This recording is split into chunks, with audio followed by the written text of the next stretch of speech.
Let's take a step back. I want to share an idea with you.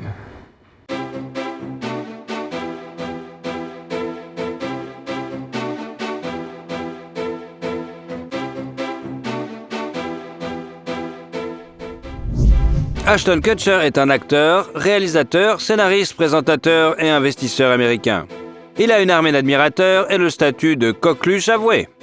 Cependant, derrière cette jolie façade, il a longtemps caché un conflit intérieur, une rébellion et un défi à la société. Mais il a réussi à se ressaisir et a finalement connu un grand succès dans la vie. Nous avons réalisé cette vidéo pour vous permettre de mieux connaître l'un des hommes les plus célèbres d'Hollywood.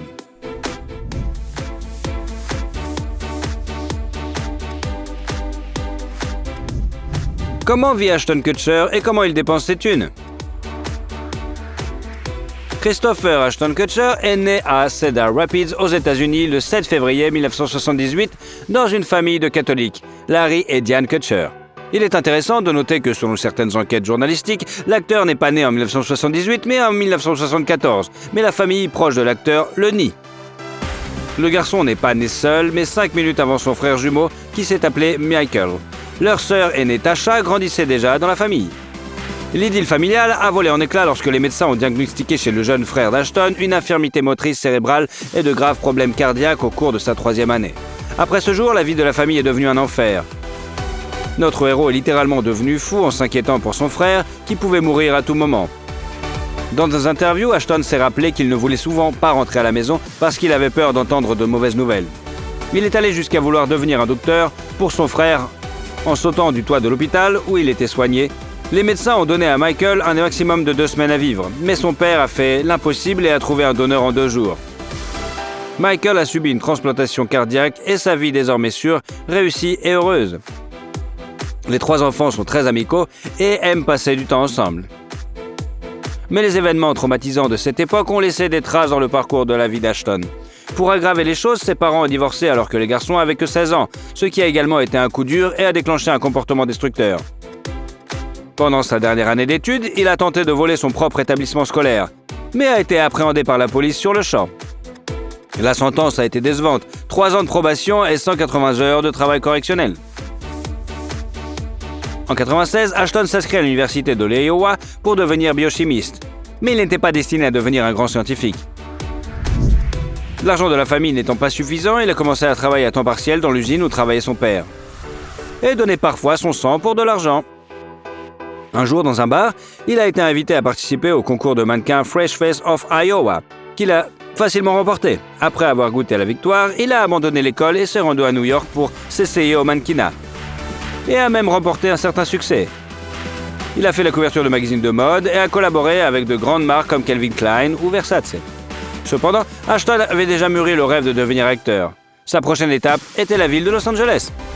Sa carrière d'acteur a commencé en 1998 avec le tournage de la série télévisée That 70 Show. Sur le plateau, il fait preuve d'un grand sens de l'humour et du comique. I don't know what to say, man. What about ow? Why would I say ow? Ce qui l'emmène à lancer sa propre émission de télévision, Framing, dans laquelle il fait des farces cruelles à ses collègues et ses amis. En 2000, il a joué dans 3 films, dont Just You and Me, Gambling et la comédie pour jeunes Where's My Car, Man?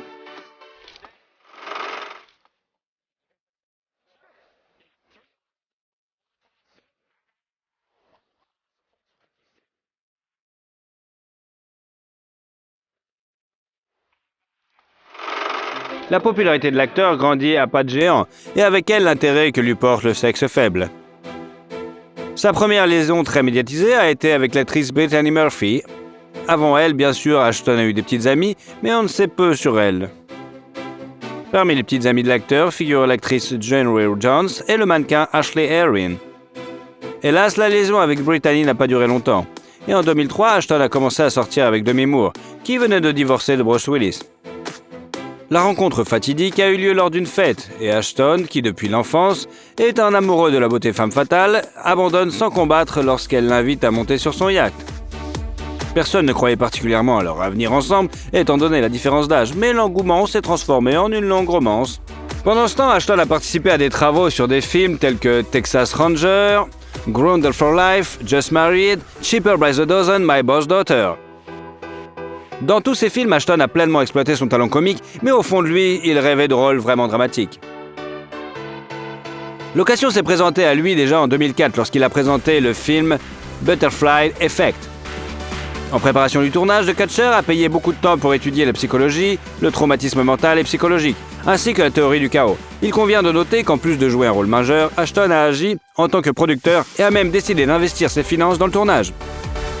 Et ce n'est pas pour rien, avec un budget de 17 millions de dollars, le film a remporté près de 100 millions de dollars au box-office et a été salué par la critique.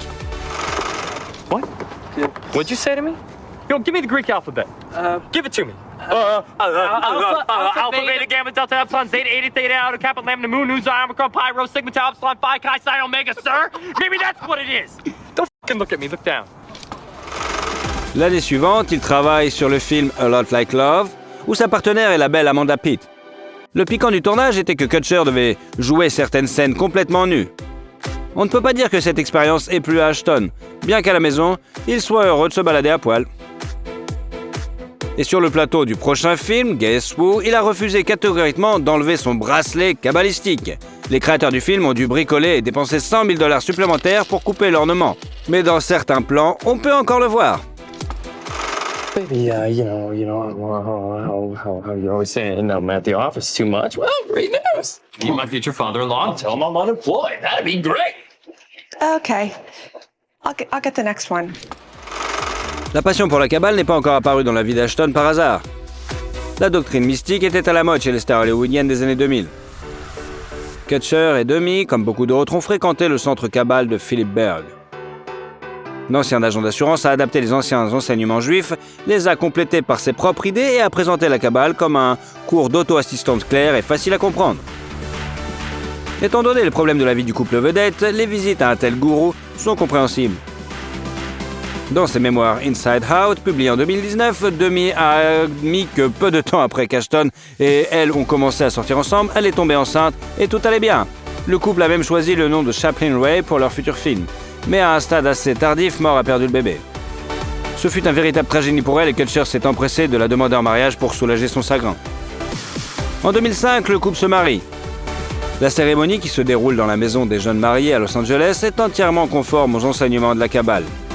Immédiatement après le mariage, le couple se concentre sur le rétablissement de Demi, qui est traité pour infertilité.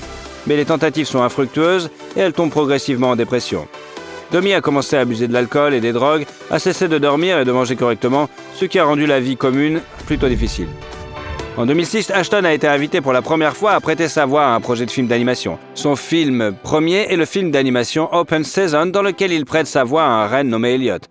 Parallèlement, il se lance à corps perdu dans le tournage de 2 drames, Bobby and the Guardian, dans lequel joue également Kevin Costner. Le film est difficile à tourner en raison des terribles tempêtes qui font rage dans le sud des États-Unis à cette époque.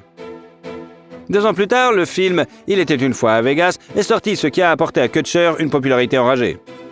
L'histoire hilarante, où après une beuverie orageuse, des jeunes gens partagent un gros gain au casino, était très demandée par le public. We're in the zone over here. I don't want to lose focus. That's how people lose fingers, huh? You're fired. All right, we are fired up, boy. You are fired. L'ambiance était également au beau fixe sur le plateau de tournage. Les acteurs principaux, Ashton Kutcher et Cameron Diaz, ont décidé de rendre leur jeu assez réaliste et ont essayé de travailler dans un état d'ébriété un petit peu à chaque scène. Hélas, en plus d'être amusants pour tout le groupe, ils n'ont pas réussi à obtenir l'effet escompté et les scènes ont dû être refaites. S'ensuit le film Personal Effect. Dans le clou du spectacle sont les scènes dans lesquelles Ashton apparaît habillé à l'université de l'Iowa, qu'il a abandonné un jour. Le prochain grand film de la filmographie d'Ashton est la comédie Spread. Les avis des experts diffèrent diamétralement les uns des autres. Soit il est adoré, soit foutu à la poubelle. La plupart du temps, les avis étaient négatifs. Cependant, il avait des plaintes sur les performances des acteurs ainsi que sur l'intrigue, que beaucoup trouvaient contradictoires et même qualifiées de un petit peu insignifiant. Et en 2010, dans le film Saint-Valentin, dont la structure était très habituelle à l'époque, un certain nombre de nouvelles sans rapport entre elles étaient présentées au public. Le gimmick était que les personnages principaux de chacune d'elles devenaient des personnages secondaires dans les autres épisodes. L'expérience a été un succès, le public a adoré le film, qui a même rapporté plus de 200 millions de dollars au box-office. I could be a sappy cheese ball all day, mooning about love to total strangers, and no one will think I'm a moron. 'Cause it's Valentine's Day, huh? And everyone is romantic on Valentine's Day. La même année, Kutcher s'illumine dans la comédie Killers, dont le clou du spectacle est un incident sur le plateau. En effet, Ashton a accidentellement mis à terre un cascadeur d'un seul coup de poing. Il remporte un Golden Raspberry pour ce film. En 2011, Kutcher a joué dans le film No Strings Attached avec Natalie Portman. Quant au film lui-même, il a connu un succès général, ayant récolté dans le monde entier 150 millions de dollars. That's it. I'm going for it. Going for what? I'm gonna call every girl in my phone until someone agrees to have sex with me. That's strong. Toast to that. Toast, that is a terrible self-destructive plan, and we're behind you 100%. Suite à ça, il y a une interview scandaleuse avec Natalie Portman qui a déclaré qu'elle a reçu pour ce rôle 3 fois moins que Kutcher. Ashton ne s'en est pas offusqué, affirmant qu'il soutenait la lutte des actrices pour l'égalité des salaires. À propos, ce film est pratiquement une copie conforme du film Friends with Benefits, qui mettait en vedette la future épouse d'Ashton, Mila Kunis. Pendant ce temps, la famille de Kutcher battait déjà son plein, l'état de santé de Demi ne s'améliorait pas et les rumeurs de tromperie de son conjoint vedette la rendaient littéralement folle. La goutte d'eau qui a fait déborder le vase a été la révélation d'une fille de San Diego du nom de Sarah Leal, qui a savouré les détails d'une nuit orageuse avec Ashton dans les journaux et les émissions de télévision. En désespoir de cause, Demi a demandé le divorce, réclamant pour le conjoint infidèle le retrait de 290 millions de dollars. Kutcher n'a pas été conséquent avec cet ultimatum, à cause de quoi le procès a duré assez longtemps. On ne sait pas combien Demi a réussi à obtenir à la fin, mais elle a fini dans une clinique psychiatrique à cause de la tension monstrueuse qu'elle avait. Heureusement, elle a réussi à s'en sortir et a continué à mener une vie normale. Fait intéressant, Ashton lui-même n'a pas perdu de temps et s'est très vite réconforté dans les bras de Mila Kunis qu'il avait déjà rencontrée bien avant. D'ailleurs, sur le plateau de leur premier baiser, qui pour la fille était le premier de toute sa vie, notre héros a admis qu'il ne le savait même pas, sinon il aurait été un petit peu plus nerveux. La rumeur veut que la relation avec cette actrice ait commencé alors qu'il était encore marié à Demi Moore. Le couple n'a pas fait de projet particulier, Ashton n'était pas heureux avec sa femme et Mila se remettait de leur romance qui venait de se terminer avec Macaulay Culkin. En 2011, après le grand scandale de Charlie Sheen avec le studio CBS, qui a produit le sitcom Two and a Half Men, sa place a été prise par Ashton Kutcher. Les téléspectateurs ont bien accueilli le remplaçant et la série a été diffusée avec succès pendant 4 ans. Ashton lui-même ne s'est pas trompé non plus, car la place avait déjà bien chauffé par Sheen. Et celui-là lui a apporté 750 000 $ par épisode. Et lors de la dernière saison, l'acteur a gagné 20 millions de dollars. Are you okay? Yeah, I'm fine. I was just trying to drown myself. Suicide? Yeah. I had no idea that the water would be that cold. La même année est arrivé le mélodrame New Year's et en 2013 la première du film biographique Jobs, qui est devenu un jalon dans la filmographie de l'acteur. En se préparant pour le rôle, Ashton a non seulement regardé de nombreuses interviews de Jobs et copié sa démarche et sa façon de s'habiller, mais il a également adopté un régime spécial suivi par son héros. Cependant, ce régime strict s'est soldé par un échec. L'acteur s'est retrouvé à l'hôpital pour une maladie du pancréas. Le film a conquis le cœur de millions de spectateurs, mais il a également fait l'objet de nombreuses critiques. Il a été accusé de superficialité et de ne pas mettre suffisamment en valeur le personnage d'une icône de l'ère numérique. Au box-office, cependant, il s'est plutôt bien comporté. Pour un budget de 12 millions de dollars, il a réussi à en remporter 42 millions. I'm not understanding. Get out. What? Get your shit and get out. You're done. What are you gonna fire me? No! I already fired you! Why are you still here? La même année, la presse aperçoit Kutcher en compagnie de Mila Kunis et de ses parents. Et l'on apprend rapidement que la jeune fille est enceinte et que le couple est prêt à se marier. En octobre 2014, ils ont une fille, Wyatt Isabel, et un an plus tard, ils se sont mariés. La célébration a été modeste et le couple a voyagé dans un camping-car, emmenant leur famille avec eux dans leur voyage de noces. Toujours en 2014, Ashton a joué dans le film musical Annie, où il a de nouveau rencontré Cameron Diaz sur le plateau. Début 2016, l'acteur est apparu sur les écrans dans la série Netflix The Ranch. Cette année a été heureuse pour les Kutcher. En novembre, Mila et lui ont eu un nouveau fils nommé Dimitri. Kutcher est l'une des rares célébrités qui peut également être considérée comme un homme d'affaires prospère. Il se concentre sur les startups de haute technologie. Ashton a commencé son parcours dans le domaine de l'investissement après une brève conversation avec le rappeur 50 Cent, qui a réussi à gagner 100 millions de dollars sur la vente de Glasso au géant de l'alimentation Coca-Cola. En effet, l'artiste s'est retrouvé non seulement avec une rémunération, mais aussi avec une participation dans la société après avoir signé un contrat de promotion avec Glasso. Ashton a eu une idée, car il avait lui-même des contrats publicitaires, mais pas de primes sous forme d'actions de la société. Dès lors, il a commencé à s'intéresser aux affaires, à étudier le marché, s'est lié d'amitié avec l'un des investisseurs les plus riches, Mark Andreessen, qui a gagné 4 milliards de dollars en bourse. En 2009, Andreessen a suggéré à Kutcher d'investir $1 million dans Skype. Et il a fait confiance à son ami. Peu de temps après, Microsoft a racheté la société, apportant à Ashton $4 millions de revenus. Le public d'Hollywood a été choqué et depuis, tout le monde respecte encore plus l'acteur. Il est à son tour devenu obsédé par ce genre d'affaires et a rencontré quelques années plus tard Guy Ozieri, dont il s'est retrouvé très proche spirituellement. Et les deux aventuriers ont immédiatement créé un fonds d'investissement et ont rapidement eu Airbnb, Shazam, SoundCloud, Spotify et Uber dans leur portefeuille. Les bénéfices ne provenaient pas seulement des fluctuations du cours des actions et du jeu sur leur propre capital, mais aussi du pourcentage qu'ils fructuaient à leurs clients pour la gestion de leur argent.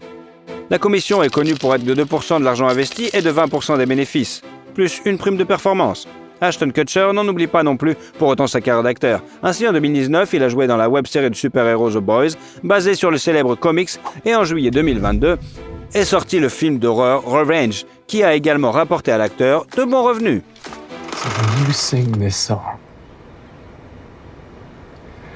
I want you to think about how what you're making is the record of your time here on this earth. En janvier 2023, le sitcom 90 Show a commencé, où Ashton est apparu avec Mila. Et le 10 janvier, sur Netflix, la comédie mélodramatique Your Place or Mine, avec Ashton Kutcher et Reese Witherspoon. Par ailleurs, Ashton aime signer des contrats publicitaires.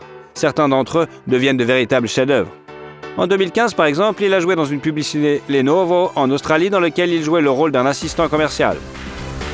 Le clou de la vidéo est que l'acteur s'est déguisé au point d'être méconnaissable, et lui-même parle si naturellement avec un accent australien qu'aucune personne impliquée dans le tournage caché n'a deviné qu'il vend des ordinateurs portables. Ashton a également joué dans une campagne publicitaire pour un appareil photo Nikon, qui était de bon goût et subtilement humoristique. Ashton Kutcher peut être ajouté sans risque à la liste des personnes les plus riches d'Hollywood, puisque sa fortune est estimée à $200 millions. Avec un tel revenu, il peut se permettre, sinon tout, du moins beaucoup de choses. La presse voit souvent les articles d'insinuant qu'Ashton se déplace exclusivement en taxi Uber, mais cela peut être attribué sans risque à la publicité cachée de son portefeuille d'investissement. En fait, Mr. Kutcher possède toute une flotte de voitures chic et coûteuses. Il s'agit notamment de la Chevrolet Volt, d'une valeur de $34 000, de la berline phare Lexus LS, d'une valeur de près de $100 000, de la Toyota Prius écologique, de la Fisher Karma et de la Tesla Model S, d'une valeur de près de $200 000. De la Mercedes SLK, la tête de mât, de toutes sortes qui se respectent, et de la Chevrolet Impala SS Vintage. Le portefeuille immobilier de l'acteur comprend la principale villa familiale à Beverly Hills avec un terrain de 2,5 hectares et que Mila a appelé en plaisantant The Kung Kung Farm. Les premières lettres de leur nom de famille. La villa d'une beauté époustouflante qu'ils ont conçue avec les meilleurs designers frappe par son ampleur et son caractère chaleureux. Elle est dotée de hauts plafonds, de murs et de poutres en bois foncé et d'immenses fenêtres panoramiques. En juin 2017, la famille a élargi ses possessions avec une maison à Santa Barbara payée $10 millions pour avoir la possibilité de venir dans leur propre paradis tropical à tout moment. 6 chambres et 6 salles de bain attendent leur propriétaire à tout moment. Bien que cette habitation ne puisse être comparée à leur manoir hollywoodien, elle est très jolie. Ashton avait déjà possédé 2 autres maisons dans les collines d'Hollywood. L'une d'elles, il l'a achetée en 2012 pour $8,5 millions. Pour y avoir vécu pendant 1 mois en tant que locataire, la spacieuse villa moderne pleine de lumière et aux intérieurs intéressants a trouvé un nouveau propriétaire 2 ans plus tard pour près de $10 millions. Presque immédiatement, Mila et Ashton ont acheté leur première maison ensemble, située dans le respectable quartier de Caldwater Canyon. Mignonne, confortable et parfaite pour une jeune famille, la maison de près de 700 m² compte 5 chambres, 5 salles de bain. Les joyaux de la maison sont le salon avec une cheminée en stuc faite à la main et la cuisine spacieuse. Le couple a tenté de vendre la propriété pour $14 millions, mais l'affaire s'est finalement conclue pour $10 millions, soit le même montant que le couple de stars avait initialement payé. Kutcher n'est pas non plus dénué d'altruisme. En 2018, il a fait un don très inattendu à la Fondation pour la vie sauvage dirigée par Ellen DeGeneres en transférant 4 millions de dollars sur son compte. Il a également surpris sa maman en refaisant sa maison. Ce moment touchant a été diffusé à la télévision et a fait découvrir aux fans la sincérité et la chaleur qui règnent dans la famille de l'acteur. Le frère jumeau d'Ashton et sa sœur Tasha étaient également présents sur le plateau. Plus tard, Kutcher a été rejoint dans ses bonnes œuvres par Mila. En 2020, avec le vignoble de Battle Creek, ils ont lancé Quarantine Vine, grâce auquel chacun pouvait acheter 2 bouteilles de pinot noir pour 50 $ et en profiter avec ses proches, même s'il était à distance. Le gimmick était également que la bouteille comportait une étiquette vierge sur laquelle ils pouvaient décrire leurs souhaits ou leur nom.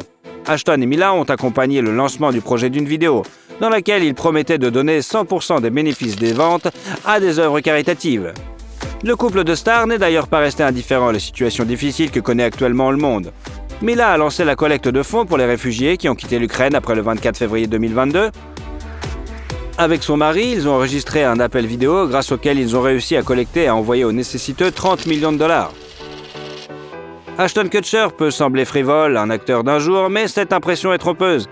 Il a un grand sens de l'humour, une grande intuition, un grand cœur et beaucoup de projets pour sa vie. Quel est votre rôle préféré d'Ashton? Julia Roberts. Comment vit Pretty Woman et ce qu'elle est devenue? La future icône des comédies romantiques est née le 28 octobre 1967 à Smyrna, en Géorgie. Julie Fiona est la 3e enfant de sa famille. Elle a un frère aîné, Eric Roberts, et une sœur, Lisa, qui a également choisi de poursuivre une carrière d'actrice. Tous les rejetons de la famille Roberts n'ont pas tourné sur le grand écran pour rien, car leurs parents ont également exercé une profession créative. Le père de la famille, Walter Grady Robert, était à la fois vendeur de matelas à eau, acteur et écrivain. Et la mère de Julia, Betty Lou, était secrétaire à l'église et actrice à temps partiel. Tous les deux dirigeaient une école d'art dramatique et étaient en grande difficulté financière au moment de l'arrivée du bébé. Par coïncidence, leur école était fréquentée par les enfants de Martin Luther King. Il avait payé la facture d'hospitalisation de la mère de Julia à l'hôpital en remerciement de l'attention qu'elle portait à ses héritiers. En 1971, alors que Julia a 4 ans, Betty Lou demande le divorce. L'année suivante, elle déménage et épouse le critique de théâtre Michael Motte, avec qui elle a une fille, Nancy. En 1983, ce mariage s'est également effondré. Betty a qualifié son second mariage de grosse erreur, car son mari n'aimait pas les enfants de son premier mariage et les maltraitait, même physiquement. Julia elle-même, à l'âge adulte, n'a jamais partagé publiquement les souvenirs d'une enfance difficile, par respect pour sa mère et sa demi-sœur. Mais le frère de l'actrice, Eric, révélera plus tard que son beau-père était un monstre et faisait de leur vie un vrai enfer. Après le second divorce de leur mère, les enfants ont dû travailler, et ils ont de nouveau eu des problèmes d'argent. Julia a été serveuse dans une pizzeria dès l'âge de 13 ans et a fréquenté le lycée Graffin et le collège Campbell. La future star se passionne pour la clarinette et participe à un concours de beauté locale, mais ne gagne jamais. Cependant, ses camarades de classe la considèrent comme laide et se moquent d'elle à cause de sa grande taille, de sa grande bouche et de sa minceur. Et l'actrice est très critique à l'égard de sa propre apparence, malgré le fait qu'elle soit constamment présente dans les différents classements des plus belles femmes du monde. Roberts dit qu'elle a des jambes de sauterelle, des dents de cheval et de la paille à la place des cheveux. En même temps, elle est une opposante à la chirurgie plastique et n'aime pas le maquillage ni les vêtements tape à l'œil. Le fait qu'elle soit devenue actrice a un grand rôle joué pour son frère Eric. Des succès d'acteurs qui ont tellement impressionné la jeune Julia qu'elle a même commencé à participer à des productions amateurs. Mais au départ, la jeune fille voulait être vétérinaire, car elle aimait beaucoup les animaux. Après l'école, Julia est allée à l'université d'État de Géorgie et a déménagé à New York pour rejoindre sa sœur et s'essayer à la comédie. Elle y a signé un contrat avec une agence de mannequins et a commencé à suivre des cours de théâtre. En outre, la jeune actrice s'est engagée dans un entraînement de sa prononciation, car l'accent du Sud n'a jamais été le bienvenu au cinéma. Bientôt, la jeune fille abandonne les cours de théâtre, car elle n'y voit pas beaucoup d'effets, et commence à se rendre aux auditions. D'ailleurs, son nom, Julie, donné à la naissance lorsqu'elle a rejoint le Screen Actor Guild américaine, elle a dû le changer pour Julia, car il y avait déjà une autre actrice enregistrée, Julie Roberts. L'étape suivante vers le succès a été un voyage à Hollywood auprès de son frère, qui avait déjà joué avec succès dans des films. Mais là, la jeune actrice a connu une première déception sérieuse. L'industrie cinématographique américaine n'avait pas besoin d'une autre actrice de province, et même avec un sourire particulier. En 1987, elle n'a pu obtenir qu'un petit rôle dans la série télévisée Crime Story et dans le film Firehouse.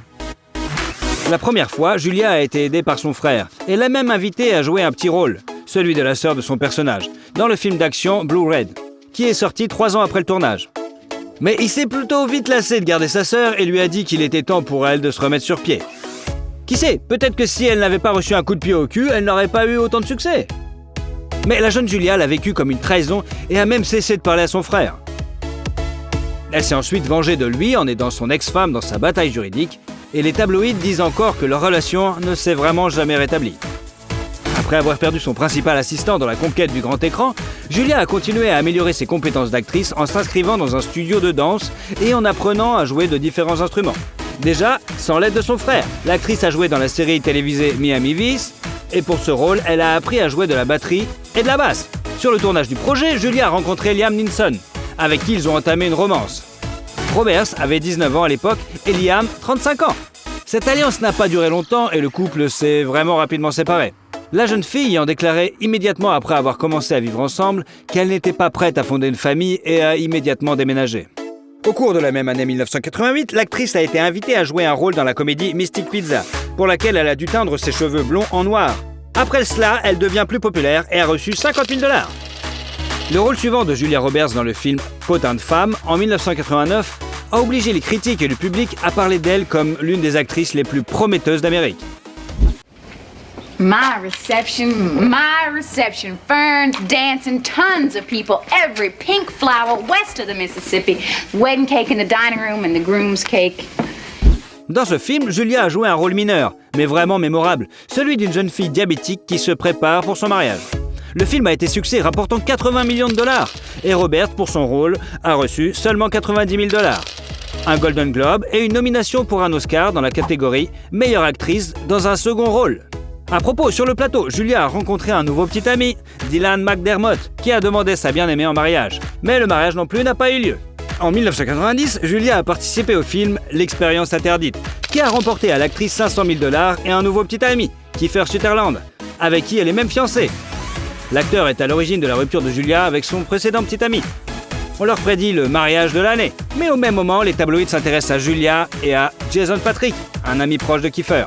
Cependant, ce mariage n'était pas non plus destiné à avoir lieu, puisque la jeune fille a rompu ses fiançailles 3 jours avant la cérémonie, s'enfuyant avec l'ami du marié en Irlande, ce qui lui a valu le surnom de « mariée en fuite », qu'elle confirmera plus d'une fois en mettant brutalement fin à leur relation. Toujours en 1990, Julia Roberts a joué dans le film préféré de beaucoup de filles, Pretty Woman. Oh, honey. You know what's happened? I've got a runner in my pantyhose. I'm not wearing pantyhose. C'est l'une des comédies romantiques les plus célèbres et elle est devenue un classique intemporel. Le titre original du film était 3 000 $, parce que c'était le montant que le personnage principal avait négocié. Le personnage principal, Vivian, joué par Julia, était censé être une droguée et mourir d'une overdose à la fin du film dans un scénario, ou aller à Disneyland avec une petite amie dans une autre fin. Mais le réalisateur a retravaillé toutes les scènes sinistres et a ajouté une fin heureuse.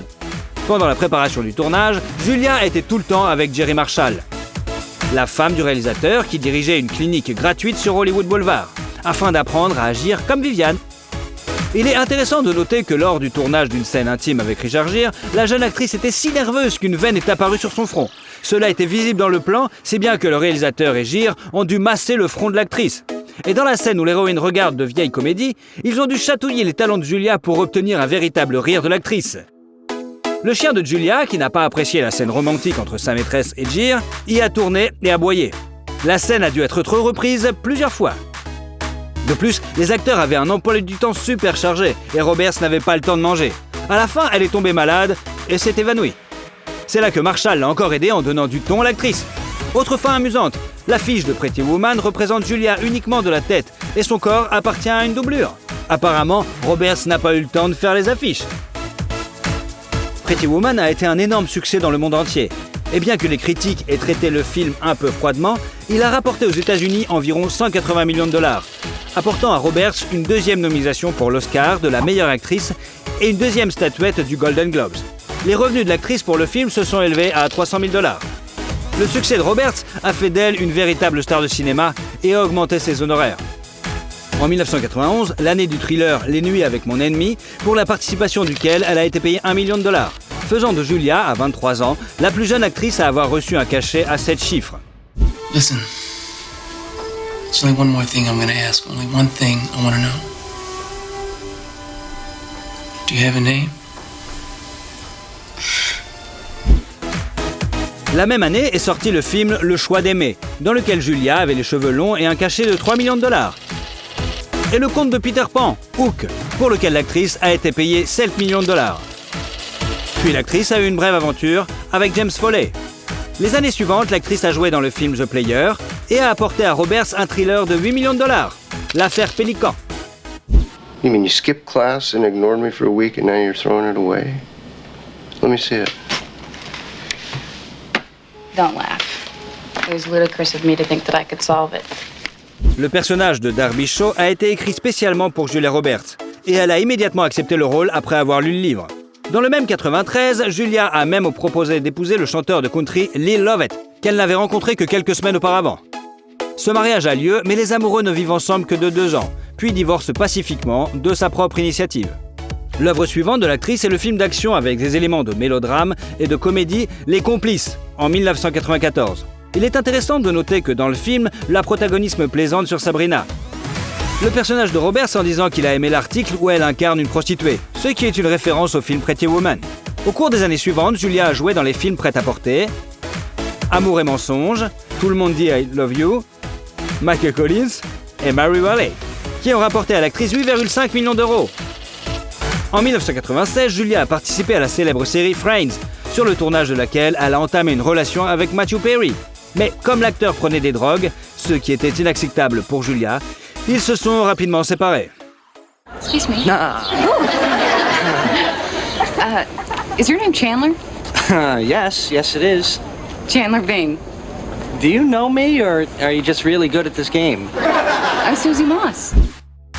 Julia a vite retrouvé l'amour en la personne de l'acteur de Daniel Day-Lewis, avec qui elle allait jouer Shakespeare in Love. Ils se sont rencontrés plusieurs fois à Londres, mais lorsque l'acteur a refusé le rôle, leur relation a pris fin. Au cours des dernières années, l'actrice a eu des liaisons amoureuses avec Ethan Hawke et Pat Manokia, son entraîneur personnel, qui ont également pris fin rapidement. En 1997, seuls 2 films sont sortis, qui ont pesé de manière significative sur le porte-monnaie de Julia Roberts. Complot, avec un cachet de 11 millions de dollars, et rapportant à l'actrice 12 millions de dollars. Le mélodrame, Le mariage de mon meilleur ami. Pour les acteurs, d'ailleurs, pour ce film, Julia les a personnellement sélectionnés en prenant Cameron Diaz et Dermot Mulroney. Right off, I have this monstrous favor to ask you. Excuse me? My best friend Angelique shattered her pelvis line dancing in Abilene over spring break. Be my maid of honor? What? C'était une période exceptionnelle favorable pour Julia, dont les films étaient assurés de devenir des succès au box-office, et tout le monde la voulait pour le rôle principal. L'actrice a bientôt trouvé un nouveau fan. Il s'agit de Benjamin Brett. Comme Julia l'a admis elle-même, elle est tombée amoureuse du beau brun au premier regard, en le voyant dans la rue. Le couple est ensemble depuis 4 ans et les médias l'ont même surnommé Monsieur Roberts. En 1998, l'actrice est apparue dans la série télévisée Murphy Brown et le film Ma meilleure amie. Et 1 an plus tard, dans un épisode de Law & Order. En général, l'année 99 a été riche en redevances et en films. L'actrice a joué avec Hugh Grant dans le mélodrame Notting Hill, qui a montré son talent d'improvisation. Une scène dans laquelle Anne, le personnage de Roberts, engueule un groupe d'hommes turbulents dans un restaurant ne figurait pas du tout dans le scénario. Coïncidence intéressante, le cachet de son personnage est égal à la somme versée à Julia elle-même pour jouer dans le film, 15 millions de dollars.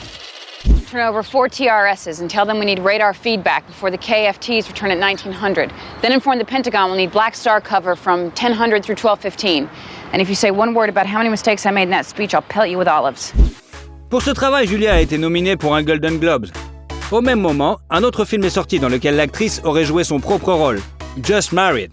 I don't know. I frankly, I don't even want to talk about it. Me neither. Sur le plateau, Julia a travaillé avec un réalisateur qu'elle connaissait, Harry McCarlon. Il a aimé la grimace que Julia faisait aux ses petits-enfants, qu'il a inséré dans le cadre du film. Pour le tournage d'ailleurs, Julia a accepté à la condition qu'il s'agisse d'un film sans suite, car elle ne voulait pas jouer dans des suites. En 2000 sort le film qui devient un véritable triomphe pour Julia, Erin Brockovich. I'm doing this for us. I know it's hard for you to understand, but don't you want Mommy to be good at her job? Ce film a non seulement été un succès au box-office, mais a également valu à l'actrice un Oscar, un BAFTA et un 3e Golden Globe Awards, ainsi que le Screen Actor Guild. Un cachet sans précédent à l'époque, 20 millions de dollars, faisant de Julia la première actrice à franchir la barre des 20 millions. D'ailleurs, Julia est gauchère, ce qui n'est pas le cas de son personnage. L'actrice a donc eu quelques difficultés sur le plateau, par exemple pour la signature des papiers.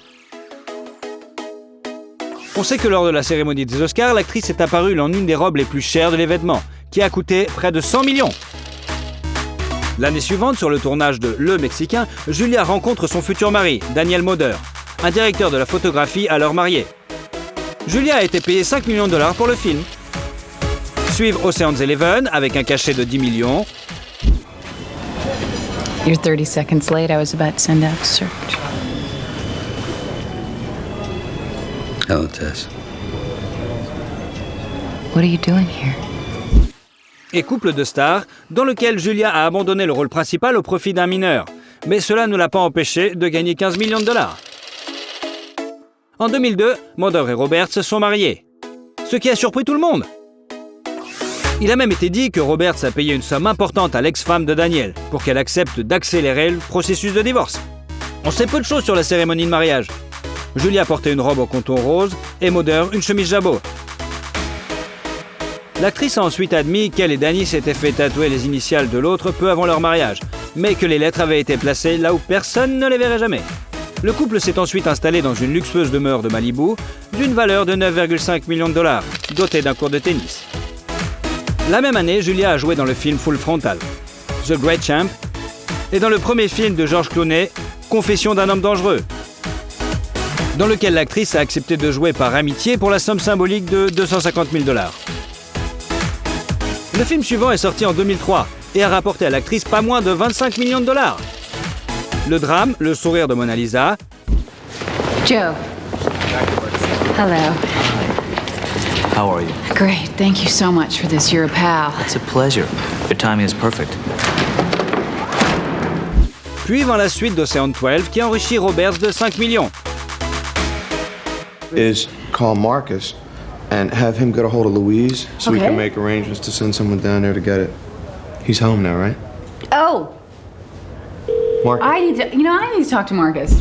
D'ailleurs, pendant le tournage du film, l'actrice était enceinte de jumeaux, suivi par le film Closer, avec un cachet de 20 millions de dollars.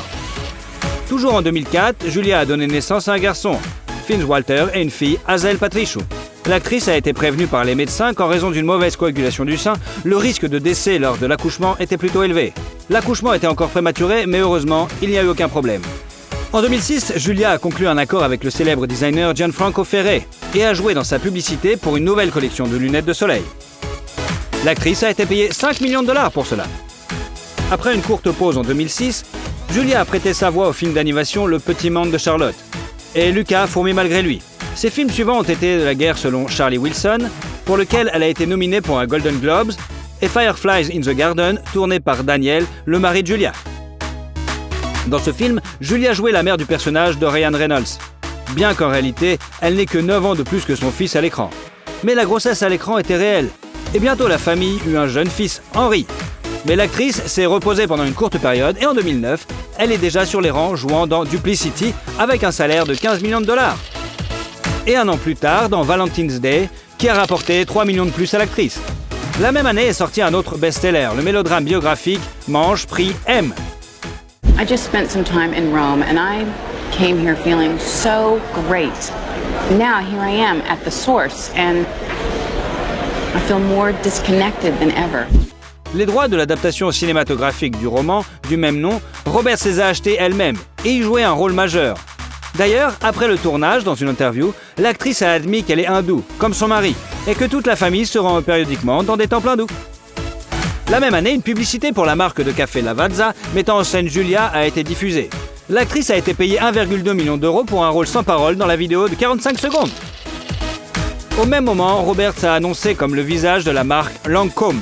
L'actrice s'est vue offrir un contrat unique pour la compagnie, 5 ans de coopération et 50 millions de dollars. L'année suivante, l'actrice a joué dans la comédie romantique Amour, mariage et petit tracas et a joué dans le film de Tom Hanks Il n'est jamais trop tard. En 2012, elle a incarné la méchante reine dans le film fantastique familial Blanche-Neige. Bread is meat. Less is more. Blah, blah, blah. Commoners love a good metaphor. Just go sell it. Bread is meat.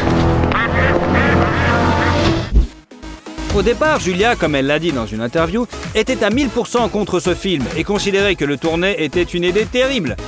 Mais après une rencontre avec le réal, elle a changé d'avis. L'actrice a déclaré que ses costumes étaient très lourds et qu'ils étaient trop difficiles à bouger.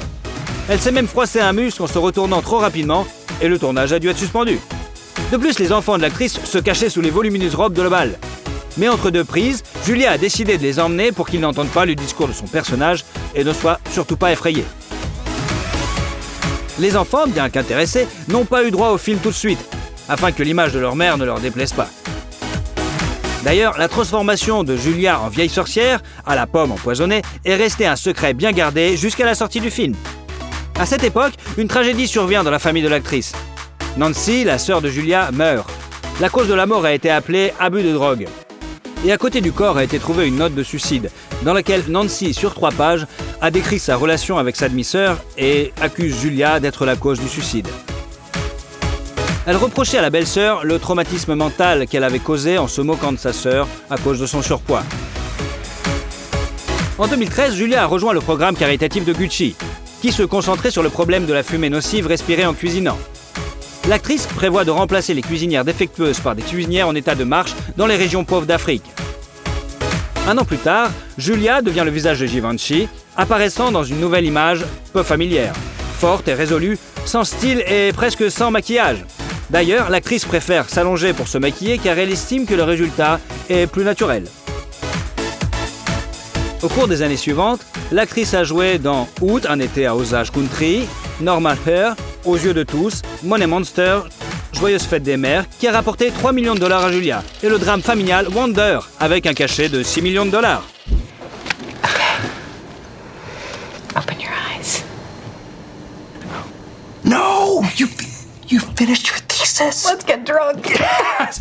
En 2018, l'actrice a participé à la série Homecoming, pour laquelle elle a reçu $6 000 supplémentaires, et au drame Ben is Back.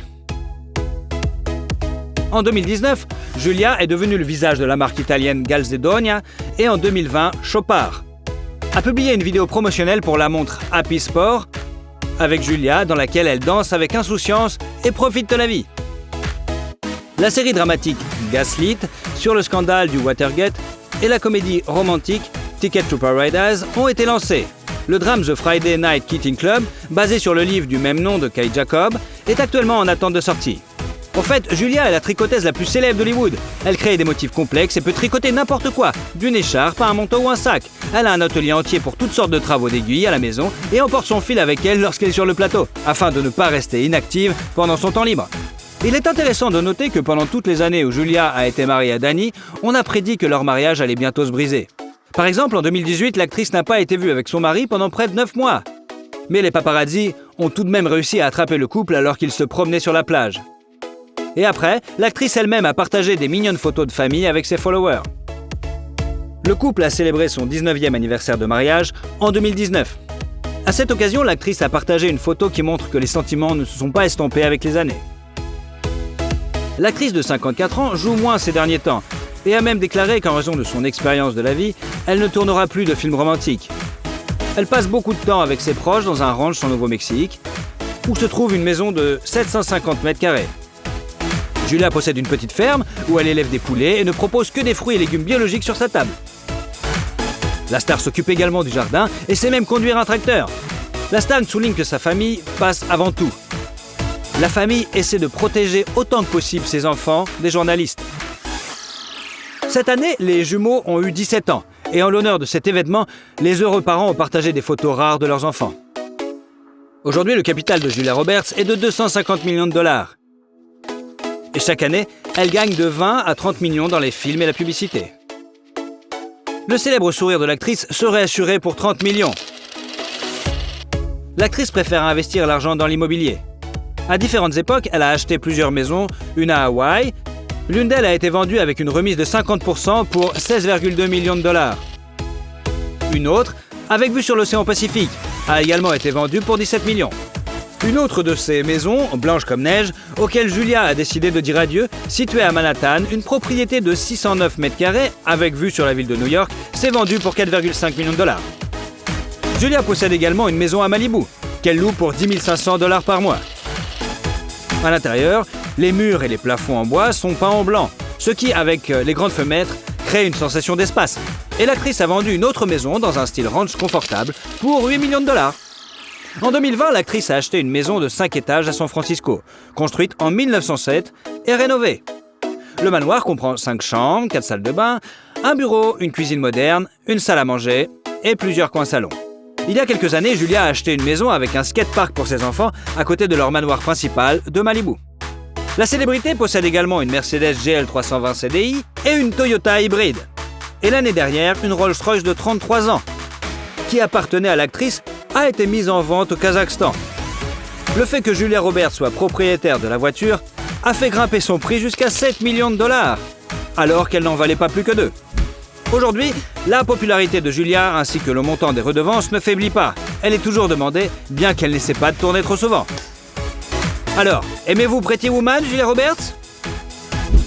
Et surtout, si vous aimez la vidéo, mettez un like. Et comme ça, vous suivrez toutes nos autres vidéos. Allez, à bientôt!